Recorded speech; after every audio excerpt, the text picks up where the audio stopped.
What's up guys, today on Dirt Lifestyle, we're gonna clean up our welds. You see me build all kinds of stuff in my shop, and a lot of you have went out and bought your first welder because of the different content you've seen on my channel. And this is super flattering. I'm very happy that my videos are inspiring some of you to work with your hands. But I also get a lot of comments from some of you who are discouraged because you bought your first welder and you're not very happy with the way your welds look, or you're not very happy with the overall product that you're producing in your shops. And I wanna make sure that I have a video with 5 really easy tips that will definitely make your welds look better and give you something that you can be proud of. The first tip I'm going to share today is easy, and that is cut the tip off your wire between welds. After you get done welding, you have this little piece of contaminated wire right at the end of your nozzle, and this will bring contamination into your next weld. It'll make it to where it's hard to start your next weld. It will make it to where when you do start your next weld, it kind of just blows material all over whatever your project is that you're working on. And these are all very undesirable traits. All you have to do is grab your welding pliers and snip the end off. Now you have wire to start your next weld. This will give you a stronger weld, this will give you a better looking weld, and it'll make it easier to start your next weld. The second tip is super obvious, but I don't see enough new guys taking serious how important it is to see what it is that you're doing. And I know that sounds crazy, but a really bright work light can change everything. Auto darkening helmets are fantastic. Most of us have them now because they're very affordable these days. But even with an auto darkening helmet, it can be hard to see exactly what it is that you're working on before you start your weld. Having a bright work light can make it to where it's easier to find your bearings whenever you're trying to weld a straight line or fill a gap, anything like that, just because you can see farther than 1 inch past where you're welding. It seems painfully obvious, but having a bright work light is a very powerful tool, and I recommend that if you're having issues with your weld, make sure you start with the basics first. The third tip today is going to be anti-spatter spray and nozzle gel. These are 2 products that can really help keep things clean, and I'm not too proud to cheat when it comes to making sure that you can keep a surface clean while you're welding. This anti-spatter spray is made by a whole bunch of different companies. This particular one I got on Amazon, and I will put a link in the description if you're interested to my Amazon shopping cart, so you can find this and some of the other stuff you see in the video there. But there's a whole bunch of options out there. Do your homework, see what other people say about the different brands, and try a few before you get married to one. What's nice about this product is you just shake it up a little bit, you spray it on.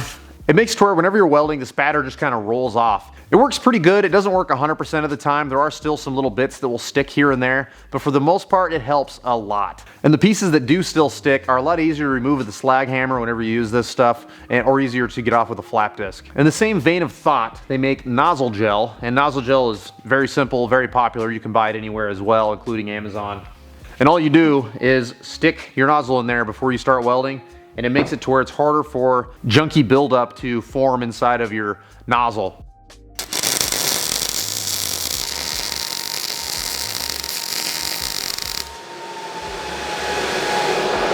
I'll get a close up with the camera so you can see, but clearly there's a whole bunch of roll marks from whenever the spatter was trying to stick. It just rolled right off the material.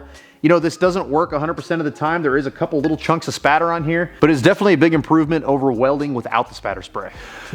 The fourth tip is acetone. This is something that just falls into that same idea of keeping things as clean as possible. This is a flapper wheel. This will kind of take the edge off of everything you're about to weld, make sure there's no paint, no rust, anything like that. We want to have a very, very clean surface to work with.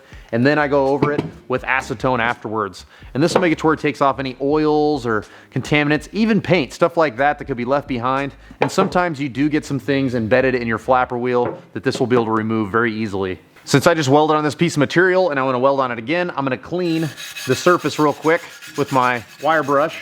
I'm going to wipe down where the weld is going to be with a little bit of acetone.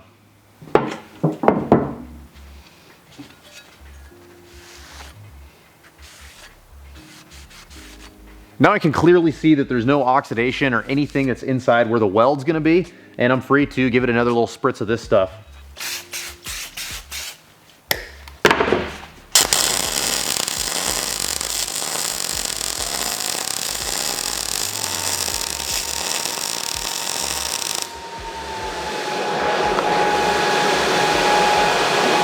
Now our second weld is a nice clean weld with very little spatter that needs to be removed. The final tip I'm going to give you guys today is probably the most important one, and that is learn your machine. The settings on your machine directly correlate with how good of a product you can make with that machine. I use this really nice high-end Multimatic 220, and it is probably about a $3,000 welder, and it is outstanding. It makes it very easy to set up because I can just put in the material thickness, put in 1/4 inch, I can put in my wire size, and then it's in the ballpark already. I can just start sticking things together. I usually like to turn it up just a little bit because I like welding things a little bit hot, but that's just my preference. If you have a welder that's not set up like this, that is not a big deal. You can still have a great weld out of a less expensive machine. Inside the door, you're gonna have a chart that's gonna have a whole bunch of different settings, and you can just use the chart to get you in the ballpark so you know you're really close to where you wanna be. Then you can fine tune as you're working on your project. Clearly, this is an incomplete list. Even though I could come up with 25 tips to give someone who's brand new into welding, I think that giving someone 5 is much more practical, because when you're learning a new skill, it's easy to become overwhelmed and discouraged. That is the last thing I want. I genuinely made this video to try and help some of you who are emailing me and direct messaging me, asking questions and trying to figure out how they can make a better looking weld. Those of you who are veteran welders, I invite you to post your tips and tricks in the comments, because a lot of brand new fabricators watch this channel and they can learn a ton from you as well. I want to take a second to thank my union brother, Francisco, down at Local 350, for sending me this awesome sweatshirt. I really appreciate it, brother. And if you're brand new to the channel, I have a ton of how-to stuff on here. If you like this kind of thing, make sure you subscribe, like the video if you haven't already. And if you want to follow me on social media, I'm at Dirt Lifestyle Nate. We'll see you next time.